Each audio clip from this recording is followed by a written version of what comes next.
I want to speak, and yet sometimes I don't know what to say. After watching Maya Angelou in the documentary of her life, And Still I Rise, I realize again, as I do oftentimes when I think about race and privilege, that the United States, in fact the entire Euro-American world, has never truly grappled with the terrible, terrible scars that we left and continue to leave on people who come from Africa, who are in Africa, on Native Americans, simply because of an ideology based on the premise that white is supreme, that black is somehow a negation of whiteness, the negative image of it, when nothing could be further from the truth. In fact, as Susan Sontag rightly pointed out, the white race, what it's done, makes it, in a sense, a cancer on society. I say this now as being banned on Facebook after pointing out the growing nationalism and ethno-nationalism, fascism in Poland, white nationalism, as neo-fascists march through the streets of Warsaw, as neo-fascists and their fellow travelers plan on possibly taking a major victory in Italy,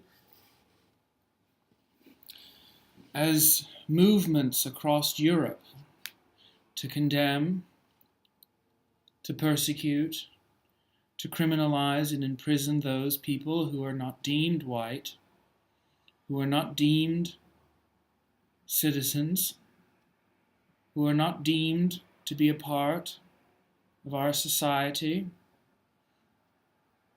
These movements are dangerous, not just because of the impact that they do dramatically have now, because they cloud the history and the truth of whiteness. Whiteness is an idea, it's a fiction, but it operates at the level of material reality. It operates in such a powerful way that it creates income inequality to the tune of 10 to 13 times, in some cases, higher in terms of white families and black families' wealth in the United States. Incarceration rates much higher in terms of black and Latino communities when juxtaposed to that of white communities, despite the fact that people who use drugs are found in every single race. Drug offenses are persecuted and prosecuted almost exclusively amongst minority communities, so-called minority communities in the United States. Minority being another pejorative for non-white. We think about it globally, though. People who are outside the realm of whiteness are not minorities. They are in fact the majority. The planet is ruled by a small cabal of people who tend to be white and who give benefits to those who also tend to be white. But this does not make for a majority in any statistical sense. We are living with a very real historical and present specter of amnesia.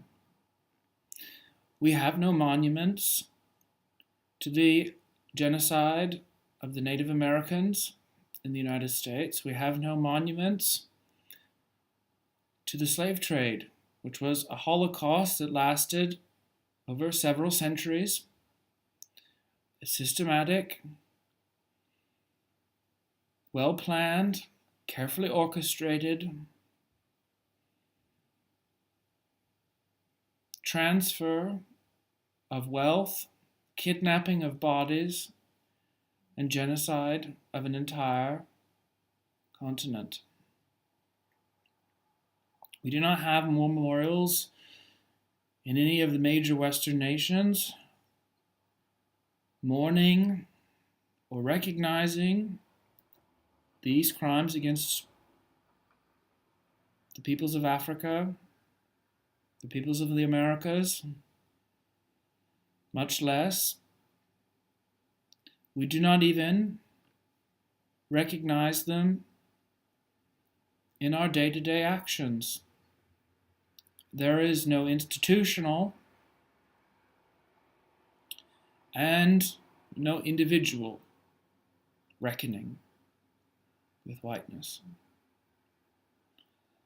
And so, I implore every single white person, irregardless of class, irregardless of gender and sexual orientation, to take a deep look in themselves and to feel a great deal of shame about being white, because you were born into the world with a skin color that managed to give you a certain amount of privilege that was built on the backs of slaves and in the blood that ran out of their backs as they were whipped,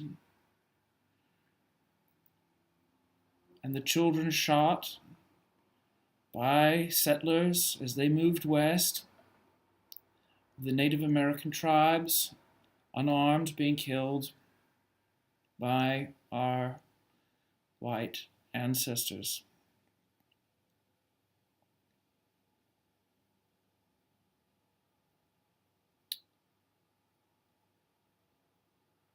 And in this moment, I call for a reckoning, both private, personal, and public. I again call for the erection of memorials throughout Europe, the United States, regarding the genocides committed by the peoples of Europe.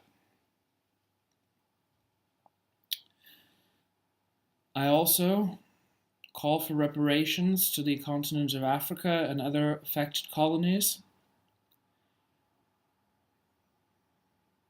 But more so, I call on every single white person who's watching this video to critically think, to read the words of Maya Angelou, read the words of Frantz Fanon, read the words of W.E.B. Du Bois, read the words of James Baldwin, read the words and heed the words.